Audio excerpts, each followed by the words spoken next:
Tonight, the ITeam uncovers new information on the FBI's long-running investigation inside Dayton City Hall. A document trail, including the beginning of an investigation that's already produced 1 guilty plea and 4 federal criminal cases. It's hell for them because they don't know how long it's going to go on. Now, insiders answer some of the public's biggest questions. The government has very powerful and intrusive techniques. As the ITeam digs deeper into this latest chapter of the Dayton corruption probe. And just today, Newsletter 7 learned former Dayton City Commissioner Joey Williams is no longer the marketing president at Key Bank. A bank spokesperson said in an email that Williams has not been with the company since the end of May, about a month after indictments in the corruption investigation were handed down. And that development comes as our ITeam uncovered new information about FBI investigative techniques used in cases like the Dayton probe investigation. And why some people involved in government corruption think they can outsmart the feds and never be caught. Here's Newsletter 7's Jim Oddie. To uncover what appears to be a culture of corruption in Dayton area politics. When the FBI unveiled its first indictments, some people were very skeptical. And I just cannot believe anything scandalous about any of them. Already, though, one of the targets has pled guilty to mail fraud. The others remain scheduled for trial. Our ITeam Investigation now is taking a closer look at investigations like this. They could be years in the making. We're learning about the techniques used by the FBI to collect evidence and why somebody involved might think they could get away with it. Electronic surveillance, physical searches, GPS surveillance, confidential human sources, undercover operations. Pete Davis of Oakwood is a former attorney in intelligence with the U.S. Justice Department of Washington. He says with the court's permission, the FBI has a very sophisticated array of investigative tools that they can use, including using the signal from your cell phone. They could track your travels by GPS, see where you're going and when, plus who you're meeting with if that other person is also on the FBI's radar. The government has very powerful and intrusive techniques for criminal, counterintelligence, counterterrorism investigations. Court records obtained by the ITeam show the federal investigation goes back to at least 2017. Looking at written and electronic communications, vouchers, checks, reports, agreements, and bank records.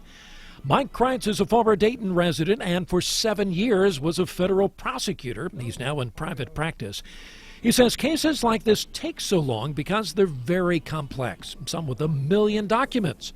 I asked him if targets of a federal probe get wind of their records being sought, what's it like for them, especially if they haven't been charged yet? It's hell for them because they don't know how long it's going to go on. I mean, can you imagine waking up every morning not knowing whether an indictment is going to be returned and whether or not somebody's going to come knocking on your door and put you in handcuffs and take you down to the federal court? In the Dayton case, the people did appear to be shocked by the charges against them. Public corruption cases in recent Dayton history have been rare. Kreitz says, though, there has been more emphasis on it by the FBI lately.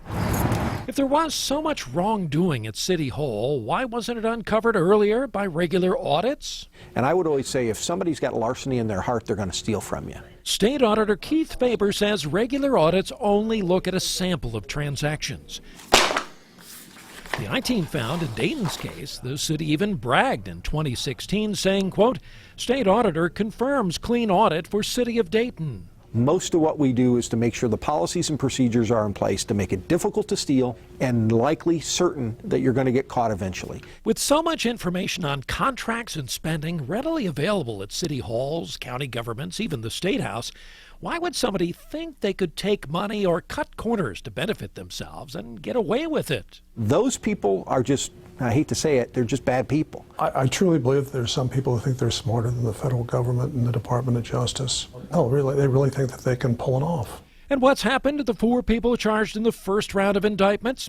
Former State Representative Clayton Luckey, who did 3 years in prison earlier for theft from his own campaign funds, has pled guilty to mail fraud. Mr. Winburn, can we talk to you? Rashawn Winburn was fired from his job with the city, which paid nearly $85,000 a year. He and the others, Brian Higgins and former Commissioner Joey Williams, have entered not guilty pleas. They're all awaiting trial. Faber says those cases should serve as an example to other cities and counties that transparency in government can help prevent illegal activity.